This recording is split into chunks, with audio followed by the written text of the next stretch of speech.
की। वाह, बहुत बुलंद आवाज है आपने। इस कार्यक्रम के सभापति आदरणीय विशंबर सिंह जी पुंडी एडवोकेट, क्षेत्रीय अध्यक्ष श्री सत्येंद्र सिसोदिया, श्री यशवंत सैनी जी राज्य मंत्री उत्तर प्रदेश सरकार, श्री ब्रजेश सिंह जी राज्य मंत्री, श्री सत्यपाल जी सैनी प्रदेश उपाध्यक्ष, श्री रमेश गौड़ कश्यप क्षेत्रीय उपाध्यक्ष, डॉक्टर महेंद्र सैनी जिलाध्यक्ष भाजपा सहारनपुर, श्री पुनीत त्यागी महानगर अध्यक्ष, श्री डी.के. शर्मा, श्री वाई.पी. सिंह, श्री मांगेराम चौधरी, श्री नवाब सिंह जी नागर, श्री विजेंद्र कश्यप, डॉक्टर अजय सिंह, राजीव गुंबर, श्री देवेंद्र निम, चौधरी किश सिंह और श्री मुकेश जी चौधरी। और इस कार्यक्रम में मौजूद मेरे सभी सम्मानित बहनों एवं भाइयों, लंबे अरसे के बाद इस स्थान पर किसी सार्वजनिक सभा को संबोधित करने के लिए आप लोगों के सामने खड़ा हुआ हूं। इतना ही कहना चाहूंगा, देर से आया हूं लेकिन पूरी तरह से दुरुस्त आया हूं।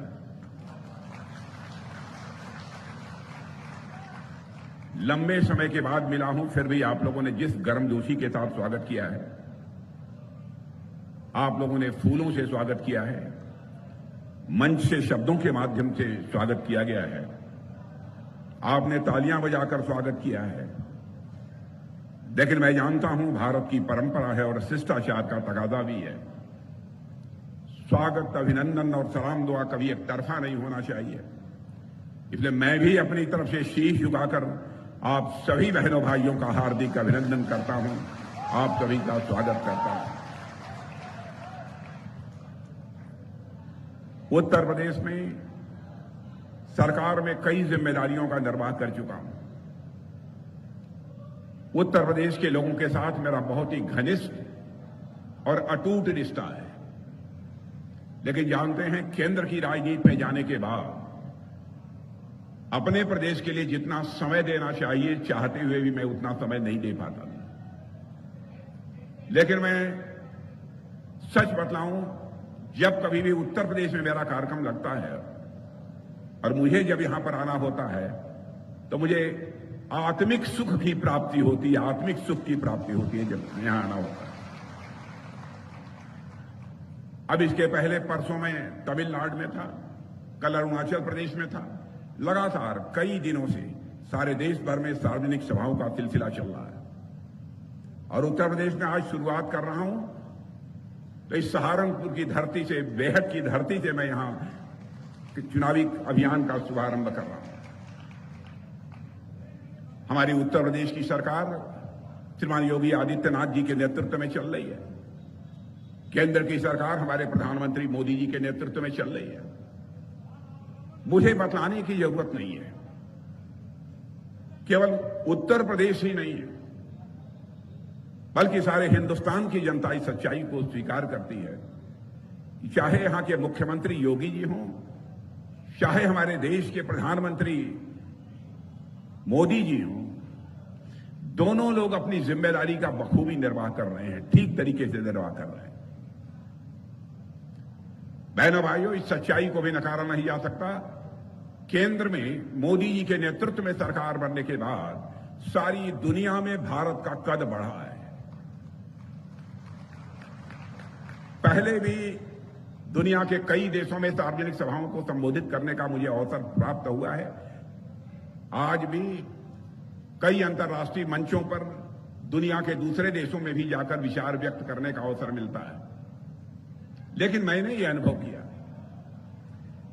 कि आज के कुछ वर्षों पहले, यानी मोदी जी के आने के पहले, जब अंतर्राष्ट्रीय मंचों पर भारत कुछ बोलता था तो भारत की बातों को जितनी गंभीरतापूर्वक लिया जाना चाहिए नहीं लिया जाता था। लेकिन बहनों भाइयों, आपको जानकर खुशी होगी, आज भारत यदि अंतर्राष्ट्रीय मंचों पर कुछ बोलता है, सारी दुनिया कान खोलकर सुनती है कि भारत बोल क्या रहा है। यह सारी दुनिया में भारत की हैसियत बनी है, यह दुनिया में भारत का कद बना है। यह कोई छोटी बात नहीं है। मैं समझता हूं आप लोग भी यह मानेंगे, आप लोगों की भी ये सभी राजनीतिक पार्टियों से अपेक्षा होगी। राजनीति केवल सरकार बनाने के लिए नहीं की जानी चाहिए, राजनीति की जानी चाहिए तो देश बनाने के लिए राजनीति की जानी चाहिए, और यही काम भारतीय जनता पार्टी कर रही है। देश के रक्षा मंत्री के रूप में भी मैं आपको विश्वास दिलाना चाहता हूं बहनों भाइयों कि हम भारतवासियों का मस्तक किसी भी सूरत में झुकने नहीं देंगे। हम आपको पूरा विश्वास दिलाते हैं।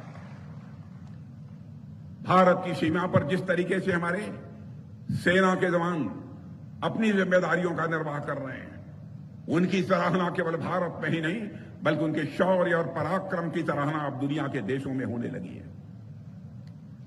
आपका भारत अब कमजोर भारत नहीं रहा है, आपका भारत ये ताकतवर भारत बन गया। मैं एक घटना की जानकारी आपको देना चाहता हूं। आज के कुछ महीने पहले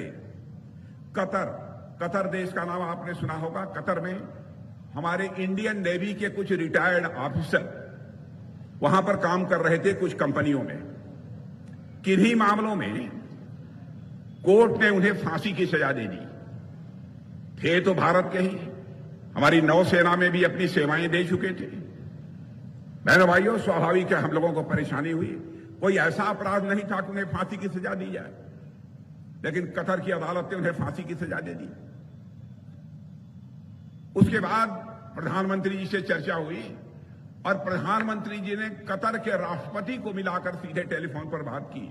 और आपको जानकर खुशी होगी कि हमारे नौसेना के 9 सैनिकों को, जो पूर्व नौसैनिक अधिकारी थे जिनको फांसी की सजा हो गई थी, उनको वहां की सरकार ने पूरी तरह से माफ कर दिया और वह सकुशल जो है भारत लौट गए। अब आप ये कहेंगे इस घटना की चर्चा करने का औचित्य क्या था? इस घटना की चर्चा करने का औचित्य इसलिए है कि भारत के प्रति सारी दुनिया में धारणा कैसी बनी है, भारत का कद कितना ऊंचा हुआ है, इसलिए जानबूझकर मैंने इस विषय की चर्चा की। अब एक घटना और आपको बताना चाहता हूं। रूस और यूक्रेन के बीच लगभग 2 वर्षों से लगातार युद्ध चल रहा है।